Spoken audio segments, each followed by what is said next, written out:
Assalamu alaikum.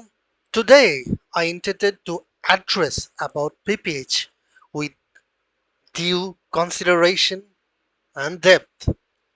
Now, PPH, that means postpartum hemorrhage. Before jumping into these high special topic, I would like to discuss about some important things regarding postpartum period. Like, what are the normal findings of the postpartum period? There may be transient rigor, there may be peripheral edema, there may be Lochia rubra, there may be Lochia rubra. Remember this word, Lochia rubra. There may be uterine contraction and involution and breast engorgement. Routine care like rooming in and lactation support, serial examination for uterine atony and bleeding, perineal care, voiding trial, and pain management should be done. Okay, look at the Lochia. This is normal postpartum Lochia.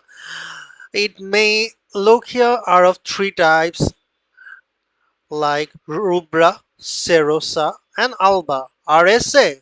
That means South Africa.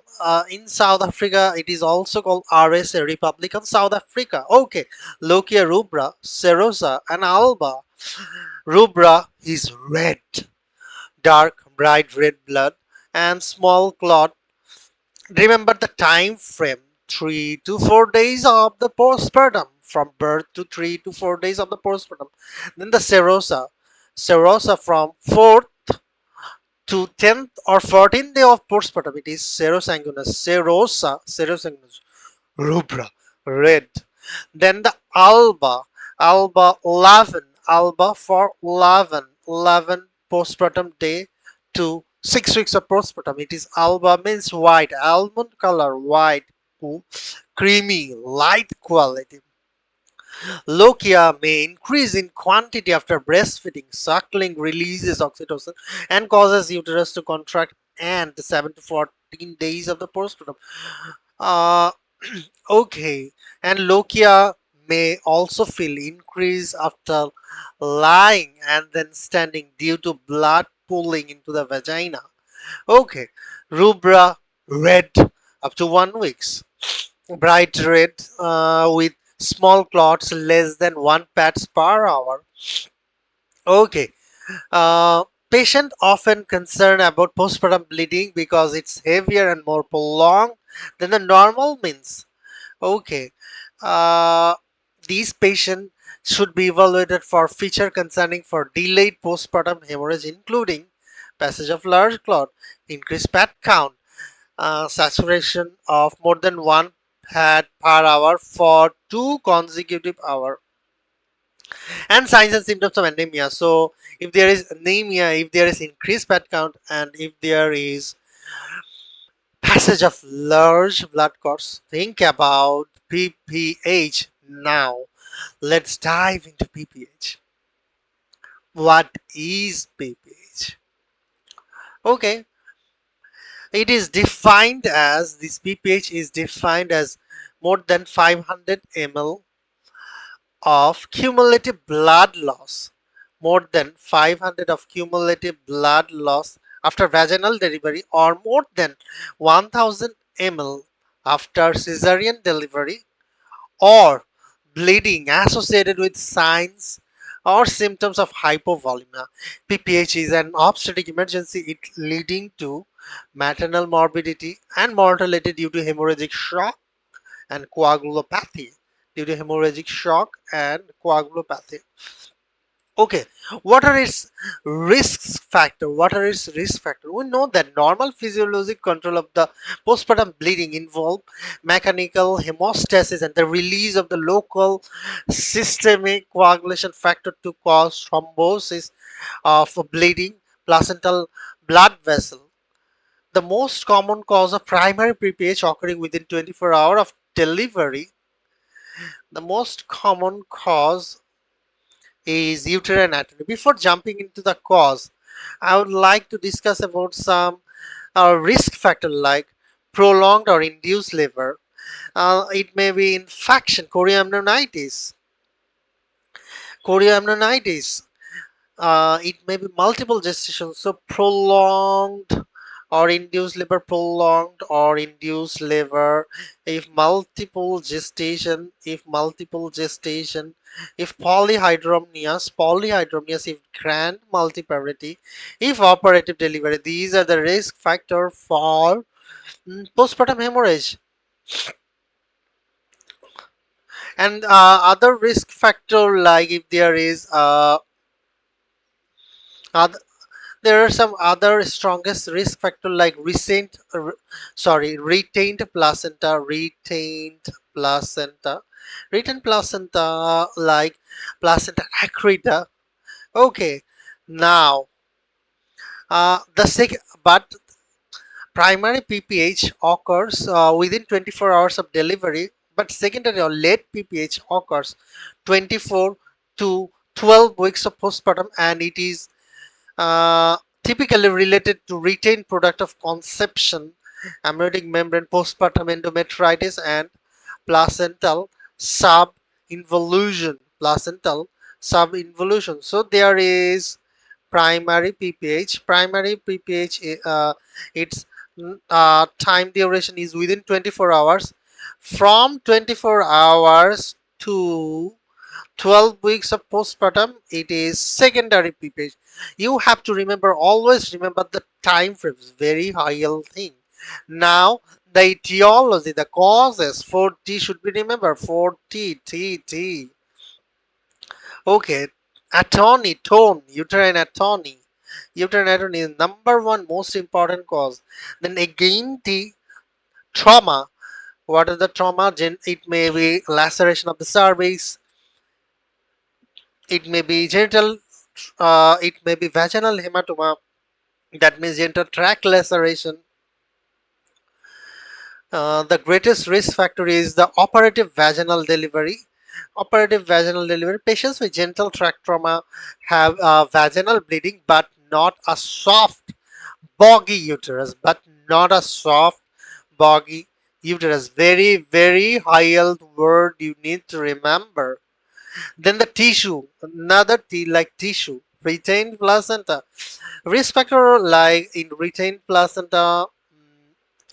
Risk factor like preterm delivery, history of uterine surgery, prior cesarean delivery, congenital uterine anomaly, intraamniotic infection, placenta accreta, written product of conception can cause secondary uterine atony.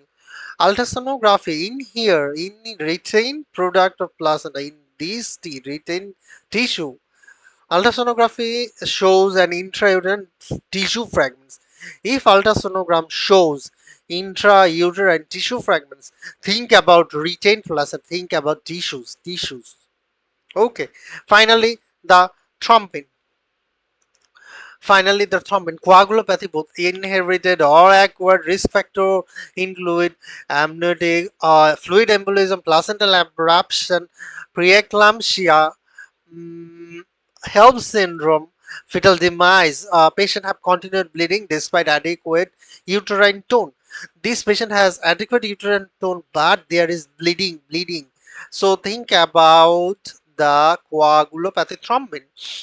So tone, uterine atony, tissue, trauma, and finally the thrombin. Oxytocin is a first-line agent such as methyl argonorvine and carboprose we administer if oxytocin fails. Okay, we'll look at those. These points. This is very high yield to fight with the question. If there is soft and boggy uterus, it is uterine atony. Soft, boggy uterine atony. But in trauma, if you find a trauma like genital tract laceration, there is never not a soft boggy uterus. And in uterine inversion, there is absent. It is absent. The word is absent, and absent uterus in uterine inversion there may be absent, and it is firm it is firm uterus is placental retention or incomplete septation, placental retention and incomplete septation. And if it is normal or firm, it may be trauma, laceration.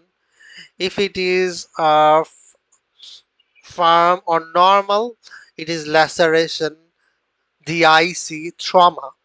Now, management, very, very, very high. If somebody has postpartum hemorrhage, if somebody has PPH, postpartum hemorrhage, and soft boggy uterus, that means no tone.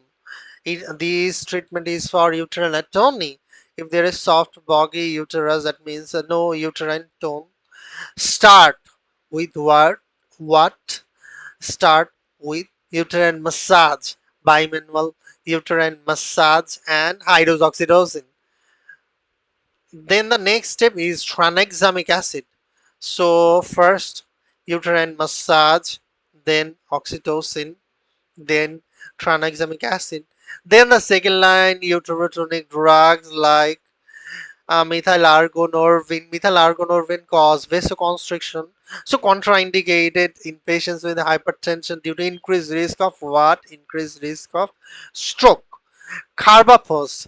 It is contraindicated. It's a prostaglandin analog that rapidly induce prostaglandin mediated smooth muscle contraction.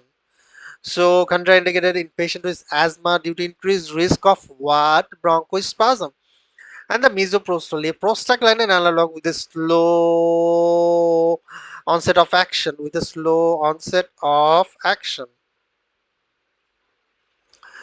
Now, then the four uterine balloon tamponade causes mechanical compression of the bleeding bed vessels. Then finally, the uterine balloon tamponade. Uterine artery embolization can be done. It is most useful in hemodynamic stable patient with mild to moderate bleeding after initial. So intrauterine balloon tamponade, uterine artery embolization, uterine artery embolization. This is for if the patient is hemodynamically stable. For hemodynamically unstable patient, laparotomy should be done. Persistent PPH may require surgical management like uh, DNC dilatation and the curettage can be done. But in this patient with uterine atony, laparotomy is the final step. Laparotomy is the fifth step. Okay, now, now, uterine atony is uterine atony unresponsive to medical management may respond to beta Lynch B Lynch compression suture during exploratory laparotomy.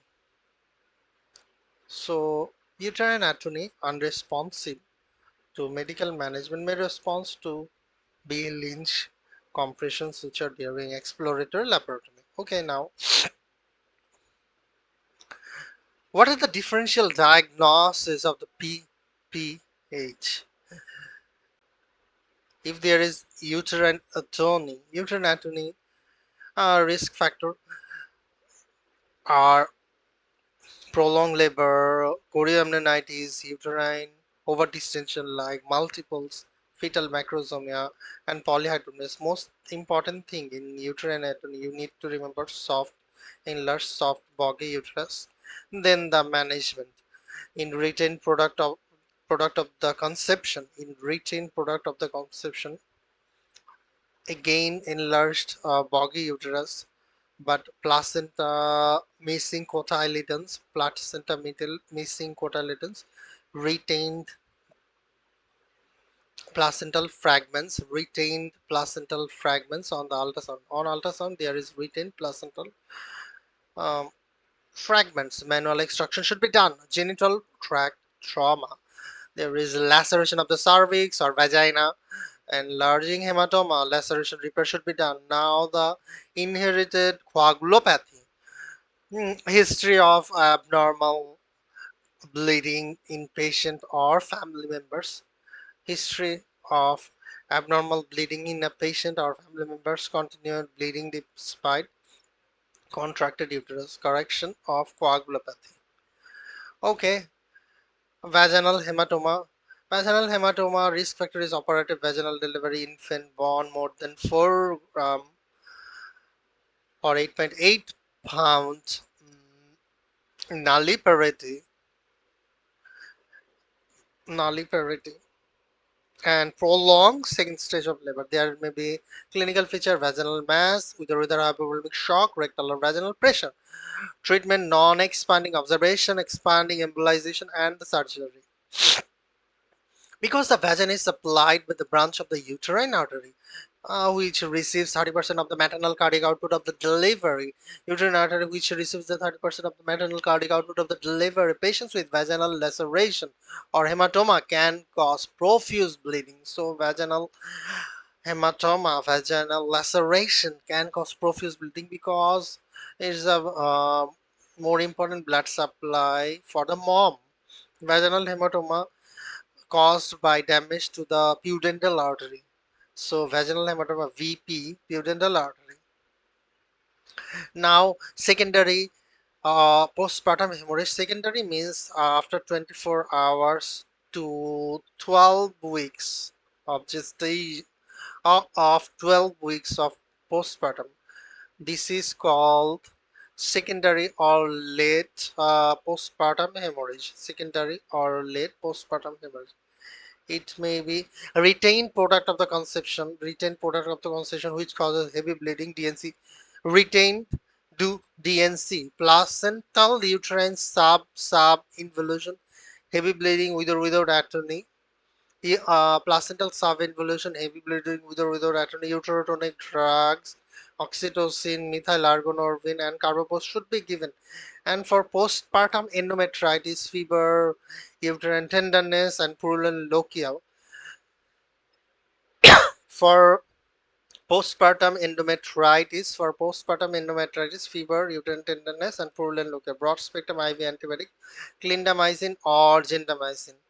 Secondary means after 24 hours of delivery, 24 hours after delivery. Okay, now delayed placental delivery occurs when placenta does not deliver within 30 minutes. Very high L. When placenta does not deliver within 30 minutes, delayed placental delivery can happen. A common risk factor is preterm delivery, less than 26 weeks of gestation, because these deliveries typically require prolonged oxytocin administration and are often complicated by intraamniotic infections, stillbirth, placental disorder, plus preeclampsia, placenta accreta. In addition, the prolonged oxytocin administration can cause a paradoxical decrease in myometrial contractility, thereby inhibiting placental expulsion. Intrauterine inflammation from intrauterine fetal demise can cause placental adhesion to the uterine wall. Placenta with a retained Patients with a retained placenta usually have postpartum bleeding. Patients with retained placenta usually have a postpartum bleeding which may immediate or delayed. Initial management include gentle downward contraction and oxytocin administration to promote placental separation and expulsion. If the placenta does not deliver with these measures, manual extraction manual extraction or dilatation and curettage are indicated. What is the next step in the management for a mother with a postpartum hemorrhage following a forceps or vaginal delivery? Uh, Postpartum hemorrhage following forceps or vaginal delivery. The patient is afebrile. The uterus is normal sized and firm. Genital tract inspection should be done in patients with postpartum hemorrhage following forceps assisted vaginal delivery. Genital tract injury is a common cause. It's a common cause of PPH after operative vaginal delivery. And operative vaginal delivery are usually done when it is done if there is protracted second stage of labor, fetal heart rate abnormality, and maternal contraindication to pushing, like if there is mm shoulder dystocia, we tell the patient be calm and do not push. So these and fetal complication like laceration, cephal hematoma, facial nerve palsy, intracranial hemorrhage, and shoulder dystocia. And maternal complication is genitourinary tract injury, uterine retention, and hemorrhage. Okay, now post cesarean delivery with hemorrhagic shock, no signs of intrauterine atony, most likely have intra-abdominal bleeding from uterine artery injury. A rare life-threatening cause of the PPH with no incisional bleeding and minimal abdominal or back pain. Hemodynamically unstable patient suspected retroperitoneal hematoma require urgent laparotomy. So the this is a brief discussion over PPH. Now the question answer session. Questions will be discussed on the second part of my video. Hope you enjoyed.